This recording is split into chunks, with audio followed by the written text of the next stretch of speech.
This podcast is recorded on the traditional and unceded territories of the Musqueam, Squamish, Tsleil-Waututh, and Coquitlam peoples. British Columbia, I've seen your mountains high, seen your pretty rainbows and your blue crystal skies, watched your winding rivers as they flow around the bend. To me you're not a stranger, you'll always be a friend. Coming to you from the West Coast, this is Politicos. Today is May 13th, 2021, and this is episode 239. I'm Scott Luneboom. And I'm Ian Bushfield. On today's show, BC might be getting benches to fit all the new MLAs that the government is going to bring about. And we finally have a sick leave strategy, which will come into effect once this bill passes, hopefully. First, thank you to the 101 people who contribute to the show every month. You can join them at patreon.com/Politicoast. Politicoast is in partnership with BC Today, British Columbia's daily newsletter dedicated exclusively to BC politics. Sign up for a free trial to have unique coverage of the BC legislature delivered to your inbox every morning. Listeners to Politicoast enter the offer code CITIZEN for access to a special rate. For your free 2-week trial of the newsletter, go to politicstoday.news/free-trial. Let's talk about benches, Scott. The NDP dropped a somewhat surprise bill. No one had really expected this to come. There had been rumors or dreams among the partisans about changing how we draw the electoral map in this province. But on Monday, I believe it was, they dropped Bill 7, the Electoral Boundaries Commission Amendment Act 2021, a nice short bill with two parts. One that expands the ability of the legislature to hold MLAs from 87 to potentially 93, and the second to really change how the Boundary Commission will operate and what parameters they have set.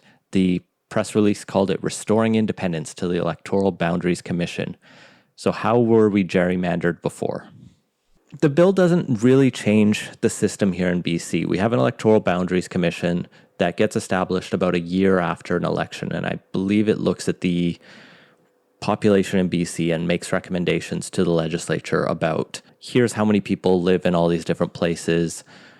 All the ridings should be within a certain range of each other, but there was a big carve out for 17 seats, and we'll talk about that in a minute, I'm sure. So that's what they mean by restoring independence. When I hear restore independence, I typically think more along the lines of not do what the US does and just have it all drawn up all funny by the politicians, but that is not what we had here. We did have an independent one. They just had some constraints put on them before. Yeah, the commission itself is the chief electoral officer, a current or former judge of the Supreme Court or Court of Appeal, which is appointed by the Lieutenant Governor on advice of council, so it's picked by the Premier and Cabinet, and another person who is picked by the Speaker on advice of the Premier and Leader of the Opposition. So realistically, 2 of the 3 people on the Boundaries Commission could be chosen by the Premier's office if they wanted to really exert their influence. But they aren't just hacks. Like judges do tend to be, all judges in this province do tend to be pretty nonpartisan. And I'm assuming the idea of the Speaker picking someone similarly gets out of there. So it's not just generally 3 ex-party members, but... And also the chief electoral officer tends not to be someone from political background either. Yeah. I guess technically the government could fire the chief electoral officer, install their own, but that would hopefully be a pretty big scandal. So we have a fairly independent Electoral Boundaries Commission, thankfully. No one looks at the BC map and says it's too gerrymandered or scratched around with. The one thing that stood out to people who pay a lot of attention is, especially if you live in Metro Van, you notice we have 30,000 people per riding, but you get up into northern BC and you have significantly smaller ridings. Yeah, well, it's more than 30,000, I think, here in Vancouver. Like just popping up my riding. My riding's population is over 53,000 for Vancouver Mount Pleasant. I knew I was going to get that wrong. Yeah, doesn't drop down to 30,000 until you head up north into those ridings. But yeah, that's the thing, is there's a pretty big skew between how much say my vote here in Vancouver Mount Pleasant is worth compared to a voter in Peace River North or Skeena or one of the other very geographically large but demographically small ridings in the interior north. Yeah, and the reason for that, it comes from changes made to the Boundary Commissions Act in 2014 by the BC Liberals that said there are 3 specific regions where the size of the seats shall not get too big, essentially. They said the 5 seats in the Caribou-Thompson, the 4 in Columbia-Kootenay, and the 8 in the north, 17 in total. They're sizable geographic seats, so let's freeze those in time and force the rest of the seats to fill in Metrovan. And that has the effect of helping preserve the accountability in some ways, because a very large geographic seat is hard to connect with your MLA. But it also had this effect of essentially making those seats disproportionately influential because, if you are a voter who has essentially half as many people in your riding, you have twice the say as someone else. Yeah, which is not exactly good for democracy and tends to skew things quite a bit. And it just so happened to turn out that these seats tended to be overwhelmingly BC Liberal. Even in this last election, just in 2020, 13 of those seats went to the Liberals and 4 went to the NDP. That's Kootenay West, Nelson Creston, North Coast, and Stakine, where it's viewed on the NDP side as just a way to for the Liberals to protect their own base. But I think you probably have a different perspective on why this is a bad system, even from the BC Liberals' perspective. Yeah, my general problem with this is that it lets the Liberals kind of skate by a bit on being very much the rural party and not paying as much attention to the city and the lower mainland as they should, because it does skew things quite significant, or reasonably significantly, at least with respect to a few seats in that direction. And the general trend in the Liberal Party, and I guess a lot of politics generally, not just here in BC, is that the parties are becoming more geographically divided. And as long as that's the case, we don't want to further accelerate that by having disproportionate riding sizes. So I'm hoping this change, which is just good on a pure democracy level, will also help nudge the BC Liberals back towards being a more all of BC party.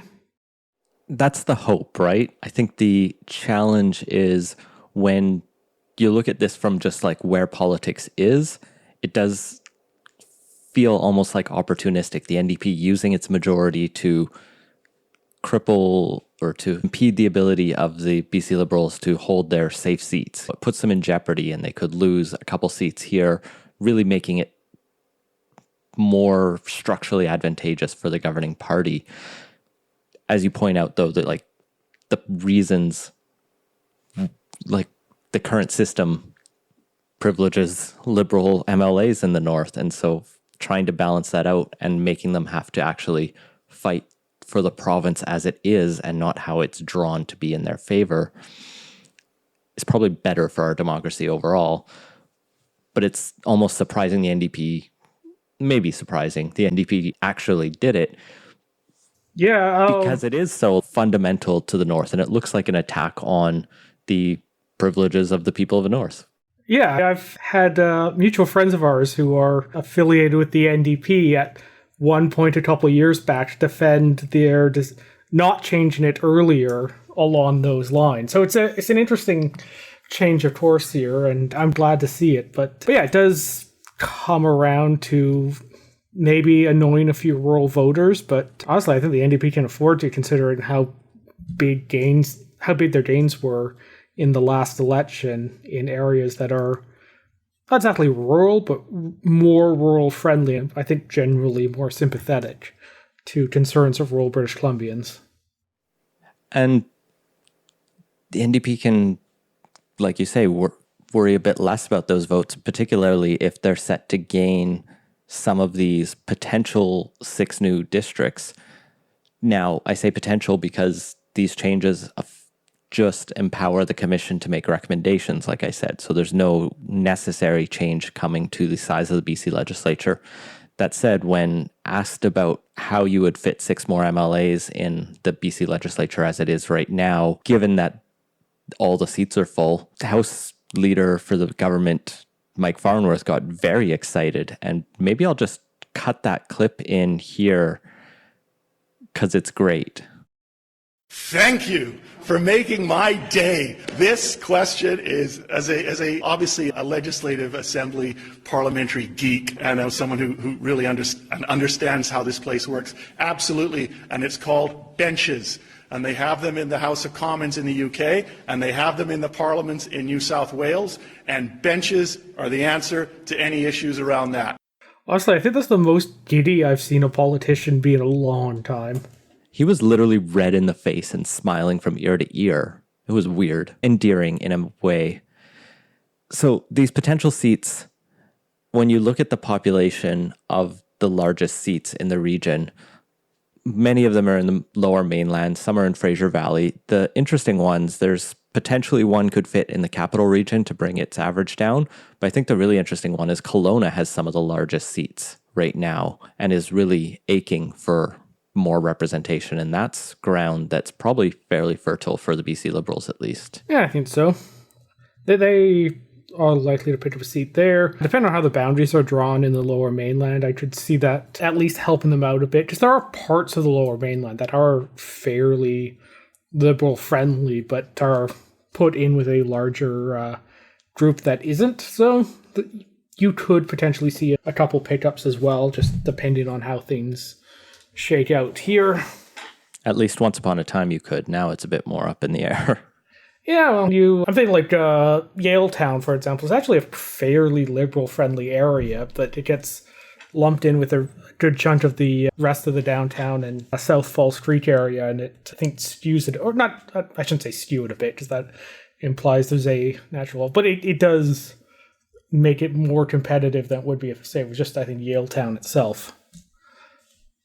Not that Yaletown's big enough for a full riding, but you get where I'm getting at. And there's parts of the west side of Vancouver and whatnot where just depending on where the line ends up being could be helpful to the Liberals or it could be bad for their prospects as well.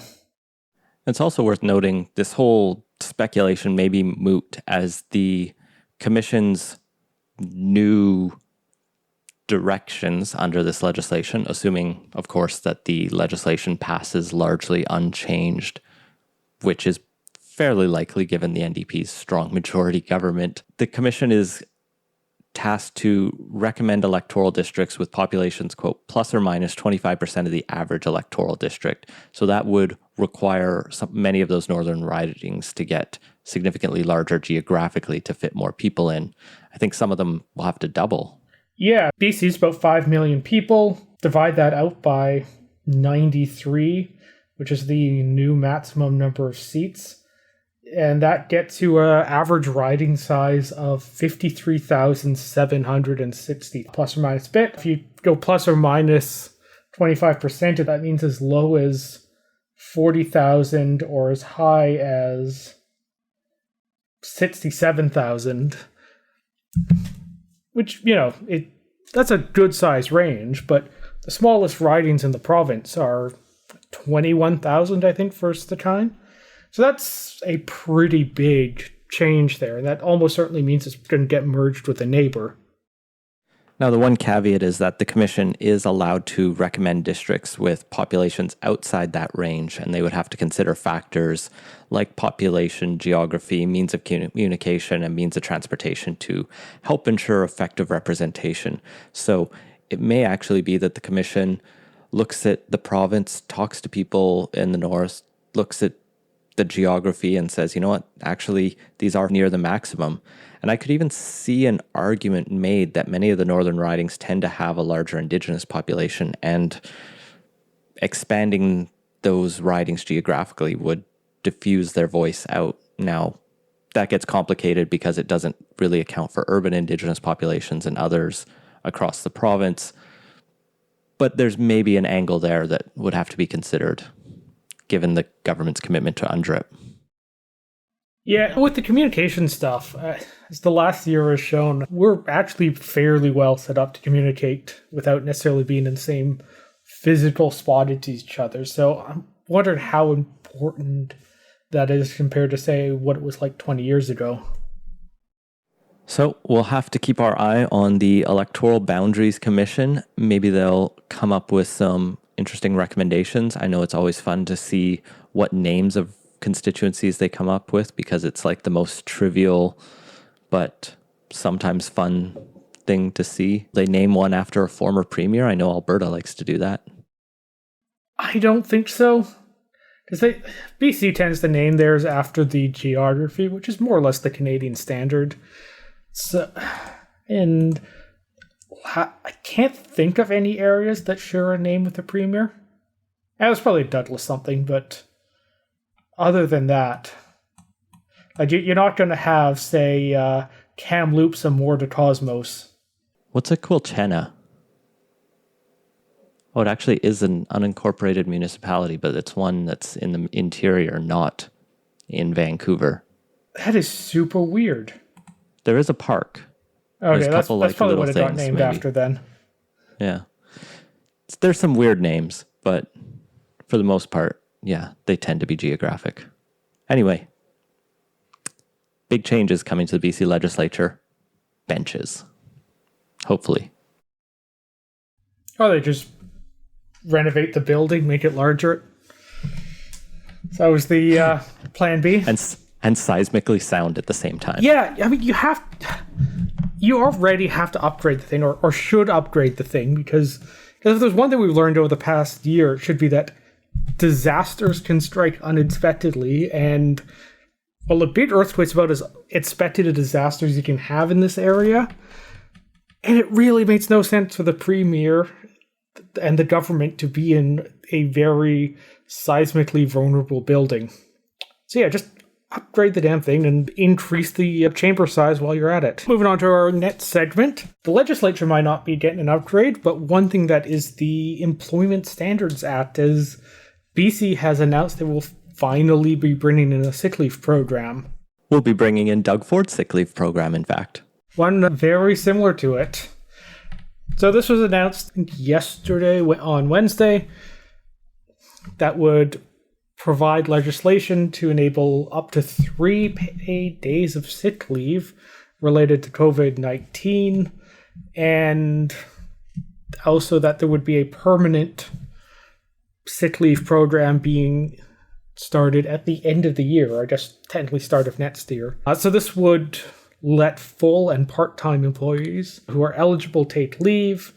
Employers would have to pay their regular wages, but can apply for reimbursement from the government up to a maximum of $200 per day. This would be applicable to any employer that does not currently pay sick leave benefits, such as small and medium-sized businesses. So this is overall pretty good, right? It's better than where we are. But if you're evaluating it on the basis of what's the problem and how good is this at solving it, the problem's COVID-19, or at least the immediate pressing problem is COVID-19, which last I checked generally lasts about 14 days, and realistically there's at least a 24-hour period from when a person first feels their symptoms to the time they have a test result back. So, in terms of dealing with those two aspects, this seems short of what you would expect if the goal was to have people not go into work when they are sick with the COVID. Or even suspected. Yeah, it's definitely not enough, and it's also not effective until the bill becomes law with royal assent, which is weird because you can take some paid time off to go get your vaccine bill was retroactive to the day it was introduced. So I don't know why there's that discrepancy there. So we're waiting on this bill to pass. In the meantime, people are still getting a cough, having to take that day off work. having to get a test, which hopefully you can get the same day. Maybe you get it the next day, and then you have to wait for the test. And so that might be your 3 days used up. If that test comes back negative, you don't suddenly get your 3 paid sick days back. So next time you get a cough, you have to make do and hopefully get the federal benefit which is retroactive. And if you are sick, you've just burned through your 3 days waiting for your test result, or getting the first symptoms, trying to get the test, and then getting the results back, which does leave you hanging out in the cold for the rest of the time you're infectious. But yeah, it's better than nothing, and it helps. It's late, and it's, as we say, it's not enough for the people who might need it. I know people who've had to go for tests 2-3 times and they come back negative. Thankfully, most of them have paid sick leave from their employers, but I've had 3 COVID tests done since the start of the pandemic. Thankfully I've been able to make it work fairly easily without any challenges, but not everyone is in my position, and I think there are probably people who've had more tests than I have, for sure.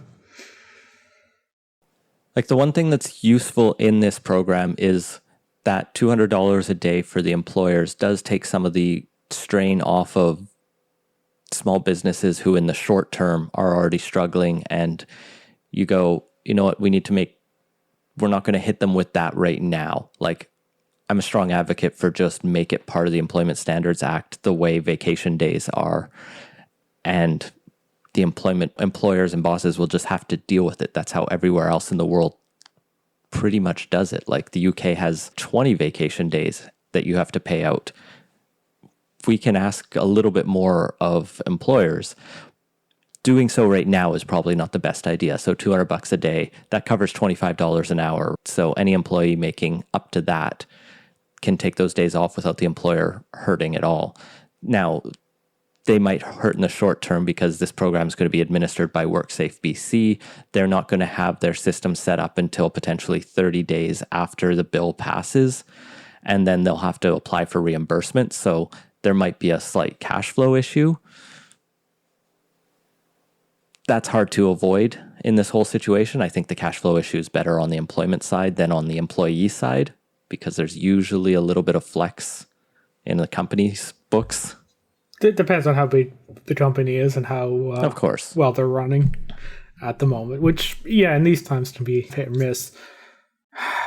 What I don't get is the politics of this. So people have been talking about paid sick leave for over a year now, specifically in relation to COVID. People have been painting on the NDP's door, asking them about this for that entire time. And just doing it now, and doing this somewhat half-assed approach to it, you get none of the political upsides because everyone feels the NDP was dragged to this kicking and screaming, which is also off-brand for them, or hurts them in their kind of core message they want to put out.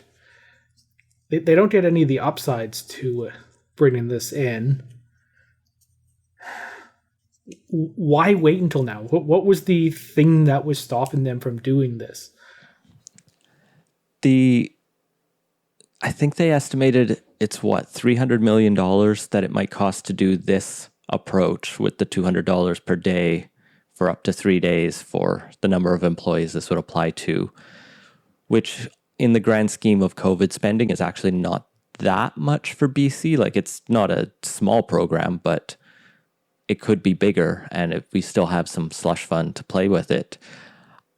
It sits in the realm of the things that, like, Canadian politicians are just unwilling to push the envelope, it seems like, on so many issues.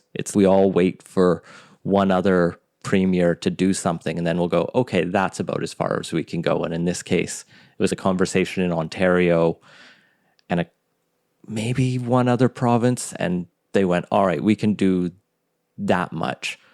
We can talk in a second about the permanent section, which is something novel to BC among all the discussions, and I think it's a legit good long-term thing to keep.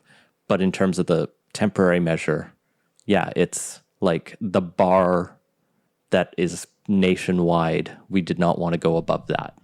Yeah, so the province in their last budget spent or committed to spend, what is it, $69 billion, I think, was what the operating budget was for 2021.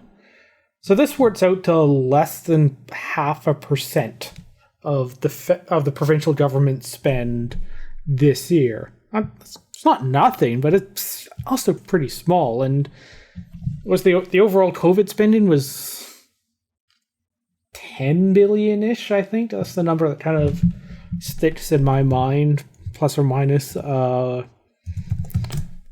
bit. But it's not such a big deal, and particularly when interest rates are so low and there is a legitimate crisis response reason to bring it in.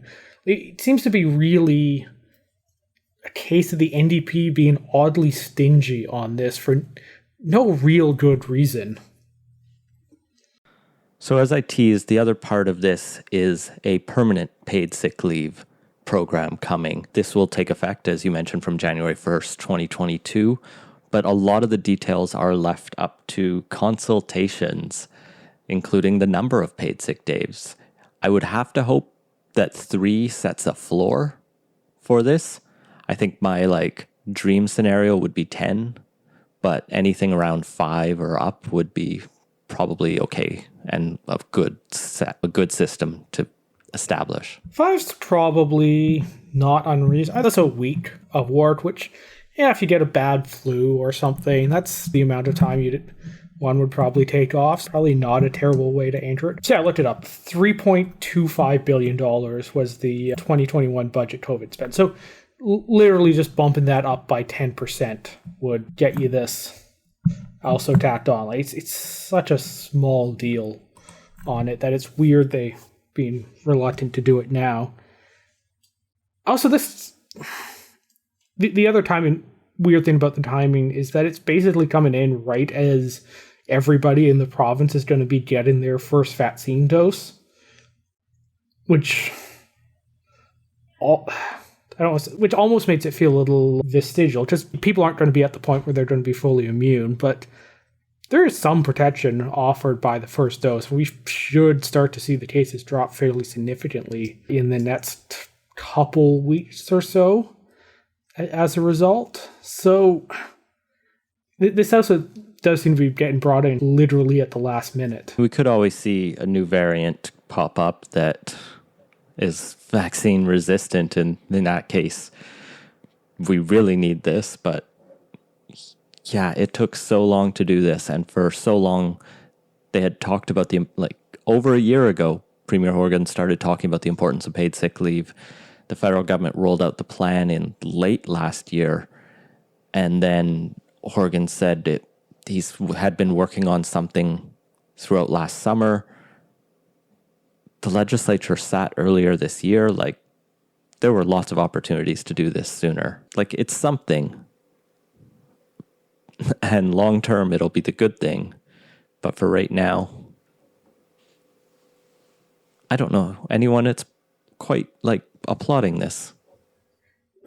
Yeah, I think, like I said, it feels grudgingly brought in, and they're getting no credit for it as a result. But yeah, switching back to the permanent sick leave, it's good that they're going to be bringing that in. And honestly, pre-pandemic, we had a pretty terrible just working culture when it came to going into work sick. So I'm hoping between the giant star of the last year and these new programs, that'll hopefully change quite a bit, particularly as remote work has become more viable for a lot more people. Indeed. Just the importance of being able to have that flexibility, to have that safety net. It's good. If they keep this employer contribution long term, though, I do wonder about that. We have a number of businesses that do provide paid sick leave. I've seen estimates that it's around half. If the government is suddenly saying, if your company doesn't have paid sick leave, we will pay you up to $200 per day for it, does that not incentivize companies to drop that as a benefit?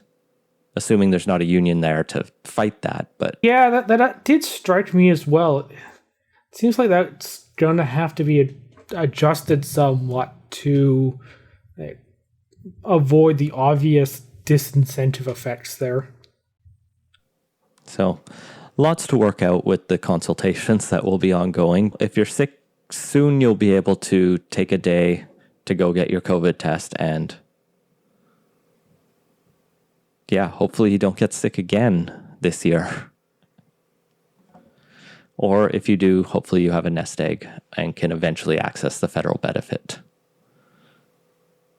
What a policy. Let's jump into quick takes. Speaking of policies, let's jump into our roundup of BC Liberal leadership news, as a website has appeared, kevinfalcon.ca, suggesting someone is about to join the campaign for leadership. The website just says ready ?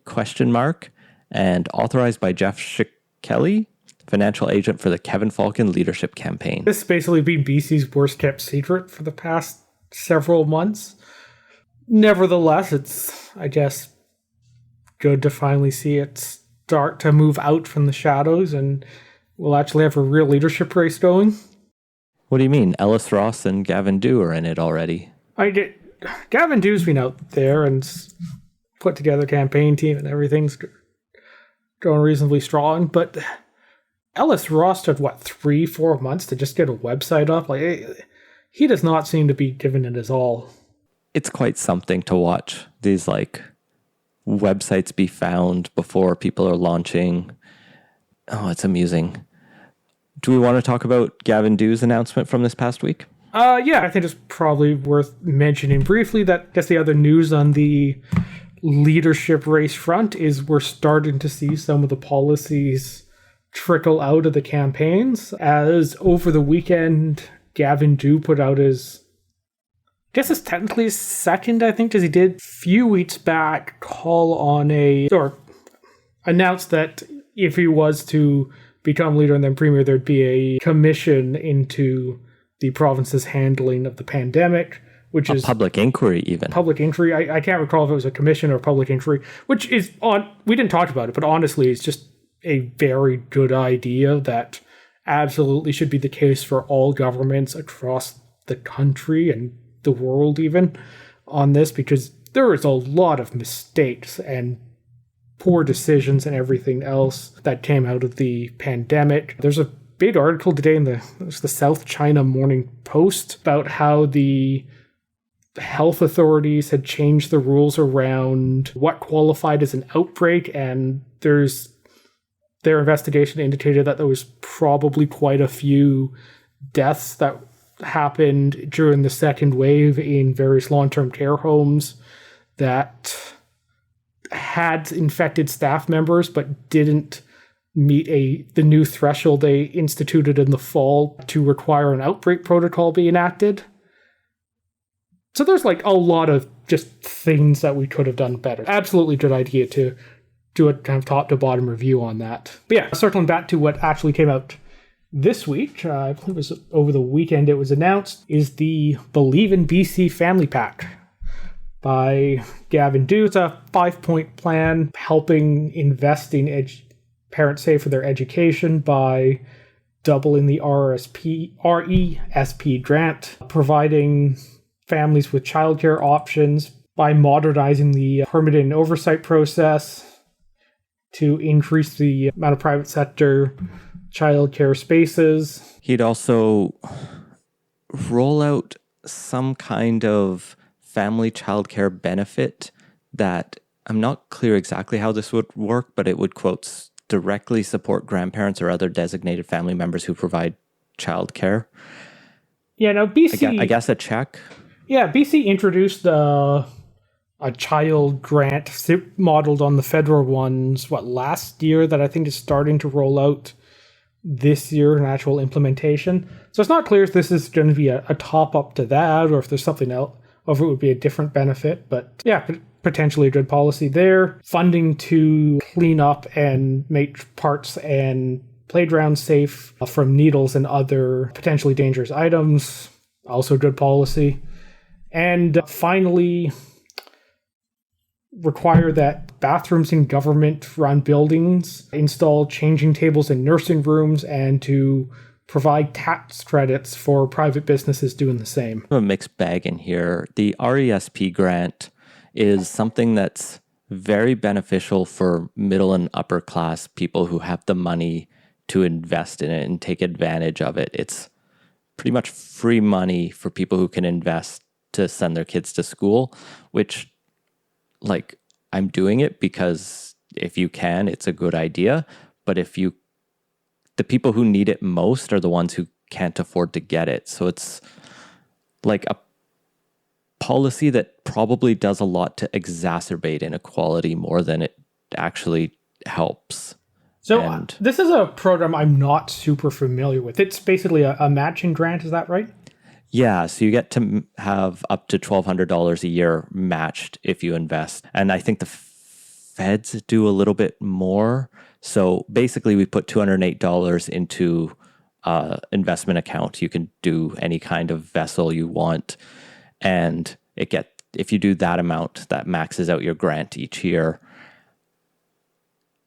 There's not really an advantage to putting more in there other than it's just like a savings account that then your kid, when they turn 18, can withdraw from to pay for tuition, or I think when they turn 25 can just have, if they don't end up going to post-secondary. So I actually don't hate the idea of that. In fact, I think it's probably a pretty good one, because the advantage with the RESP grants and just the savings mechanism there is you got about 18 years for compound and interest to really kick in. So it's a high leverage intervention on that, and would be perhaps good to make it not so much a matching grant, or have tweak the initial parts of it so maybe everybody gets a certain amount, and then there's maybe a matching grant on top of that. There's ways to think about it, but the ability to basically compound that over the period of the child's growing up until they're ready to head off to post-secondary school is not an insignificant benefit. And that does mean for a relatively small amount of funding from the government now, you actually have a pretty big benefit in 18 years from now. So I'm happy to see that get a boost.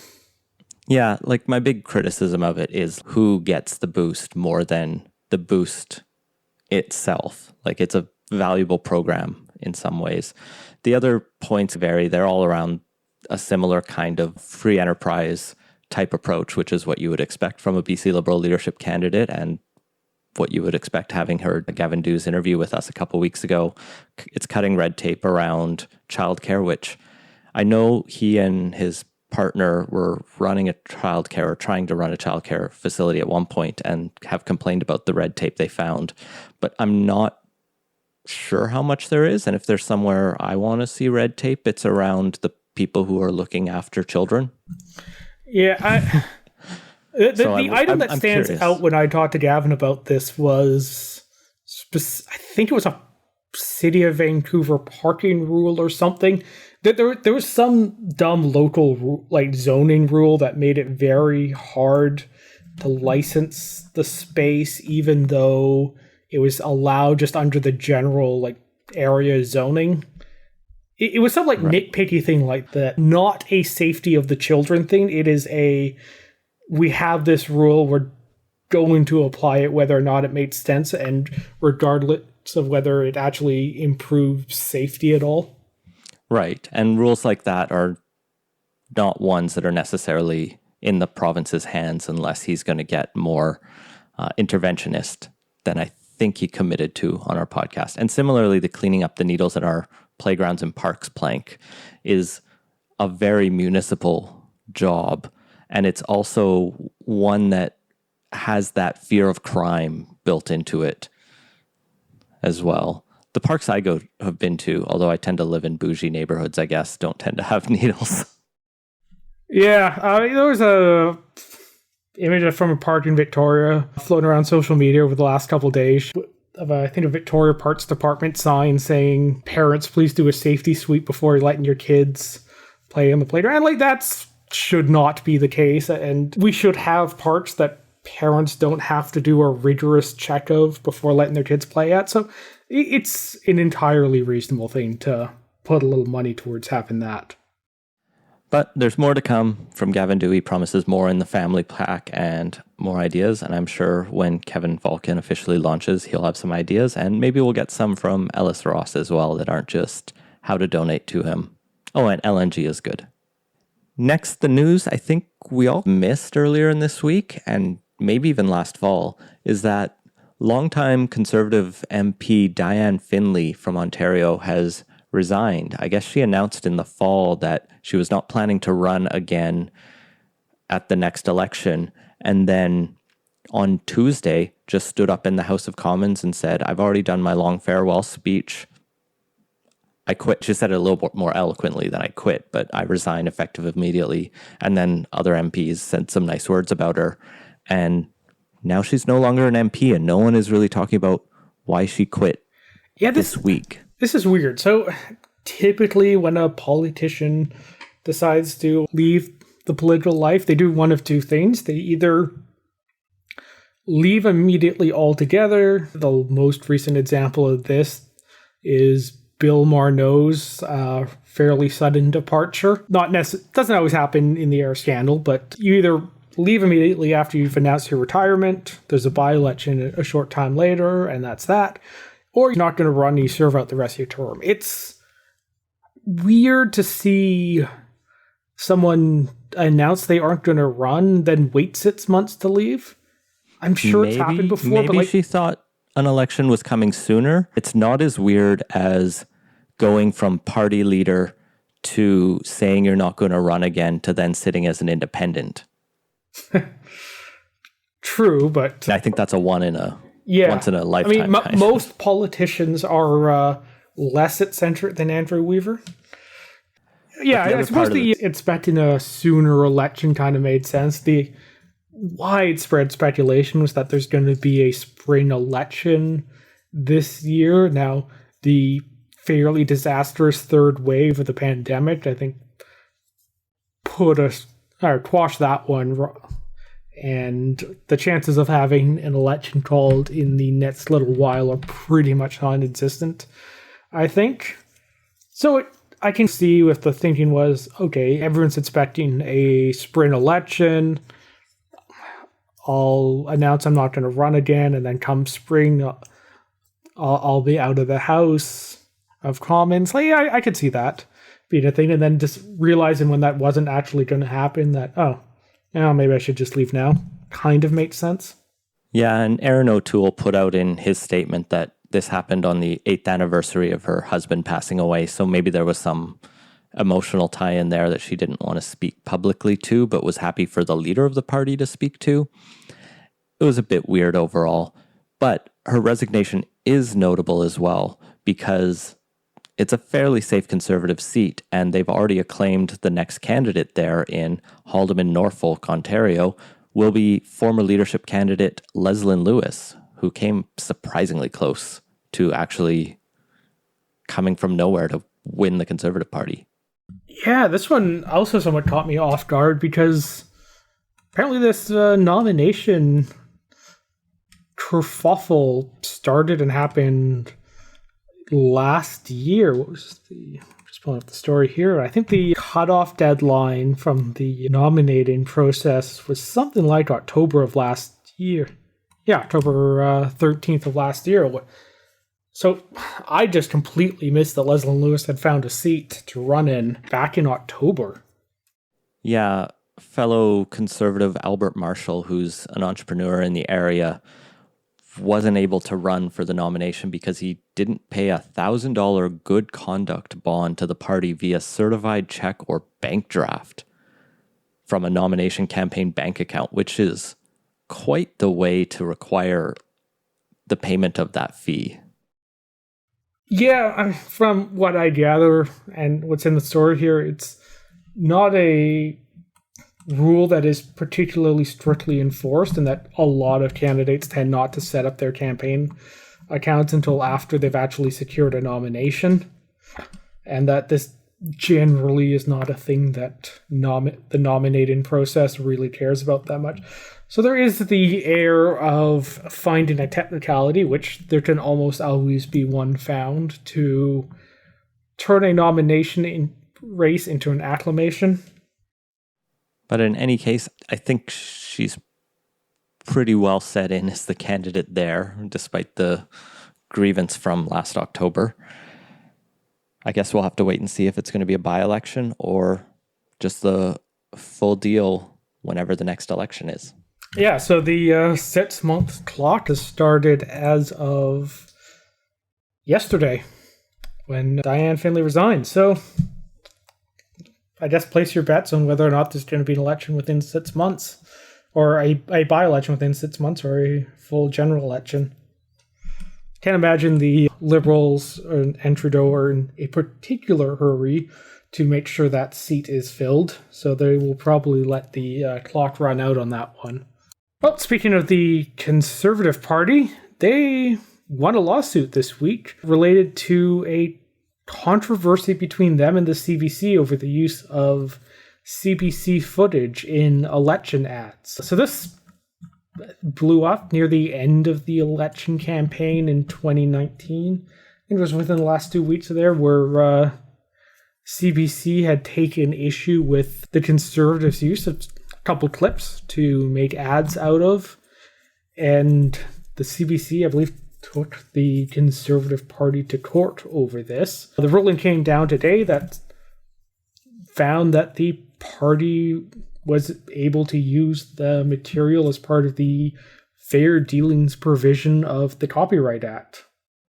Yeah, overall, this seems like a reasonable decision. The judge speaks fairly of CBC, saying it's in there, they have a justified interest in wanting to appear impartial and challenging this, but overall, the Conservatives didn't try to imply that CBC was endorsing them in any way, just that here are clips of people criticizing Trudeau. Yeah, I'm not sure many Conservatives are going to necessarily agree with that characterization of the CBC, though. This is a thing that has generally been done as long as I can remember, of snapping either newspaper headlines or short video clips and sticking them into election ads. And it's just, I think, generally been fairly standard practice. And I don't think the Conservatives are the only party that have done that. And at least among the Conservatives I know, there was a perception that the CBC was taking a harder stand on this one, and was, I think, more eager to assert their copyright than they have been necessarily in the past when it came to election materials, which I think rubbed quite a few Conservatives the wrong way on that. I look forward to the next election being purely each party running CBC attack ads against each other. Clips from CBCs.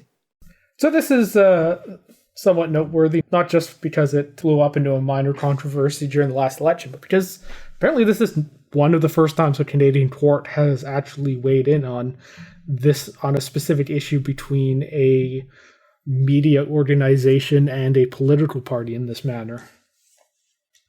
So it's good to get a little clarification on that. A bigger controversy from this past year that you may have already forgotten about was the We scandal. Remember that? Remember when that was going to bring down the government? Well, we spent a summer talking about that.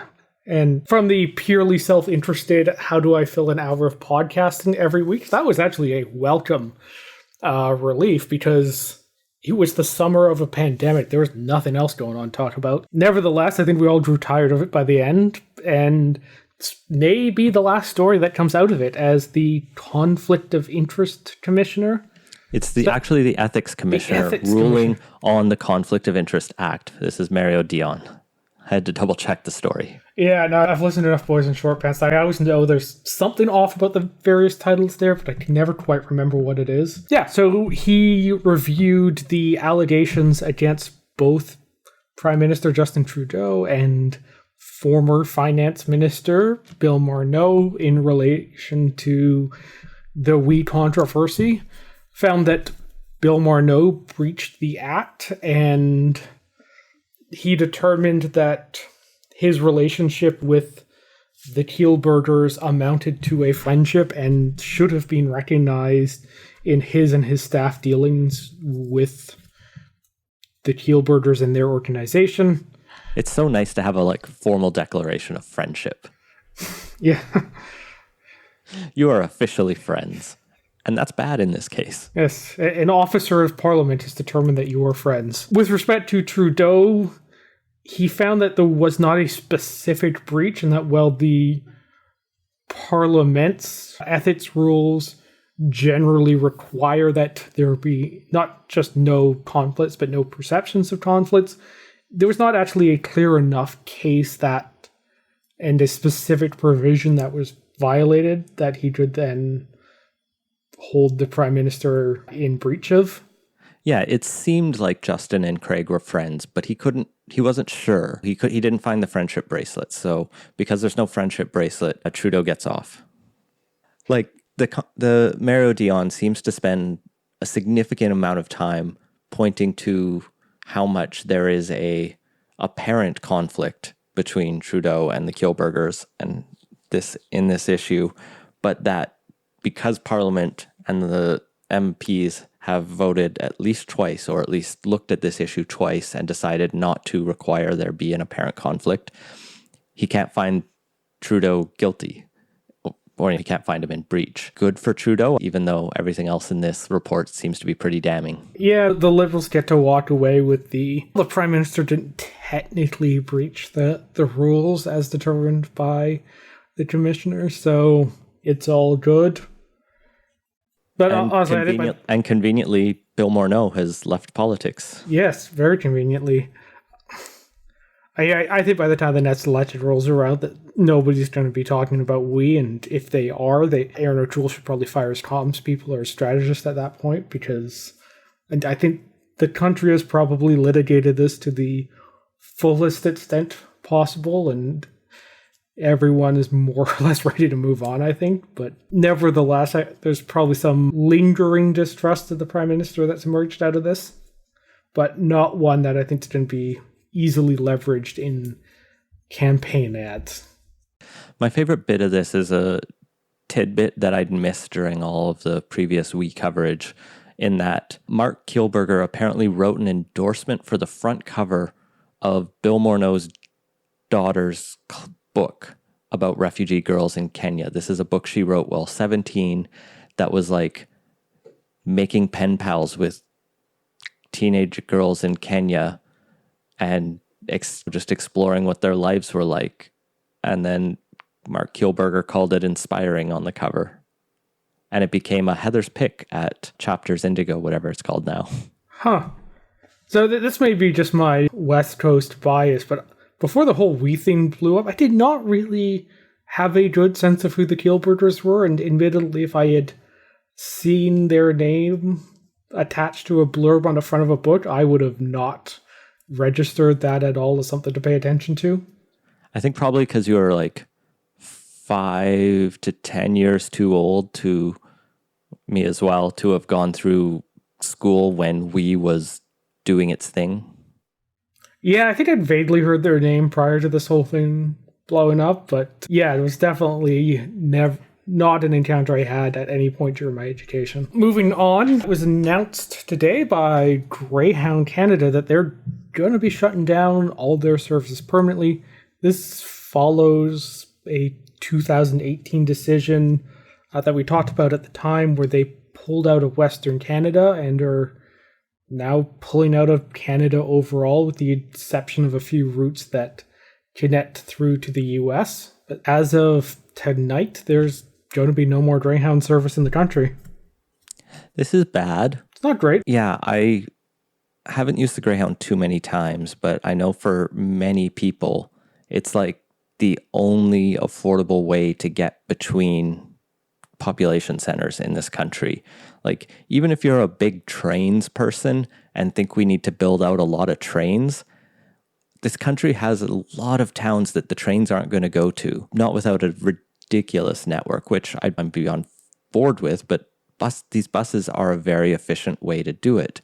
Unfortunately, it's not a very profitable way to do it, which is where we need more government frankly, BC Bus North has proven that it can be done. It just takes money and political. Yeah, Canada's a country where it's, I think, hard to run a profitable bus service in a lot of cases. Long haul trips, you're going to be competing with airfare, which for the most part is going to be people's first choice. And like between cars, trains, and planes, I mean, the bus generally ranks fairly low on that. And it's crappy as the VIA service is in Eastern Canada where they actually have it. It's still in some ways more convenient, a better experience than the bus. I'm not surprised Greyhound was in trouble. It's been a while since I've ridden one too, but like it was not a particularly enjoyable bit of travel, and I can generally see why people who'd had other options opted to go those other routes. And that's particularly true on the high volume routes, say between major cities, where you actually have those alternatives. But it's precisely those high volume areas that are the profit generators. So just with everything, it does not surprise me that they found themselves in a difficult financial spot, particularly with the pandemic adding on top of that. So yeah, at this point, I think it's probably unlikely that, particularly in the rural areas, you're going to actually get a viable business model going for a bus to replace that. So yeah, probably a spot for the government to step in on that one. Speaking of cuts, the BC government apparently told cities on Monday without really any warning that the Climate Action Revenue Incentive Program, known as CARIP, was no more. Yeah. This is a conditional grant program dating back to 2010 that essentially just refunds cities the carbon taxes they pay as a way to encourage them to invest that money on climate action. Yeah, so this was a bit of a sleeper now. It got reported by Glacier Media on this one. I went looking for the actual press release on the government website, and there was not one that was easily found at all. So it really does seem the case where they're trying to quietly kill this program for some reason, which isn't entirely clear. It might just be a redirection in priorities, collect the carbon tax from everyone, don't have this kind of opt-out, and then do more direct funding. Yeah, still, it is weird to do it. It's a weird thing to do, and the various local people quoted in the article here definitely sounded surprised and more than a little annoyed by the whole thing. It's just weird. Like, if you're trying to redirect funds elsewhere, why not just do that when you're doing one of these big announcement times like the budget, and just quietly insert the change that is being rolled into whatever other climate action programs going on. Announce it a month later, quietly, but in a way that still annoys all the main stakeholders, and it just seems questionable. I got nothing. Yeah. It's weird. It's a weird thing. It's not a huge amount of money. I think, was it... It's $1.2 million to the city of Vancouver alone. Yeah. 8.4 overall to the city, to various municipal governments. So it's not a huge amount of money. Realistically, you're not going to buy much climate adaptation for a mere $8 million, but still probably the incentive effects were the main benefit there. Just dropping those portions of it seems odd, because more so than the actual funding is the incentives to do stuff that come out of that. Maybe it was just a matter of this was a BC Liberal program and the BCNDP wants to do it a different way. And it's not going to win any awards, so do it quietly. Hope the bad press only lasts a couple days. Yeah. And move on. Yeah, though if they'd done it with the budget or whenever they'd done another slate of climate announcements, they're just easily being rolled into there without having it as a standalone story, which probably would have been better. And that has been Playtoast. Find links to everything we talked about at playtoast.ca. Support the show and get access to our Slack channel at patreon.com/playtoast. Our intro music credit is Beautiful British Columbia by Serge Plotnikoff. Playtoast is a production of Legend Boot Media, and editing services are provided by CHLY 101.7 FM in Nanaimo. Wash your hands and stay home. Thanks for listening.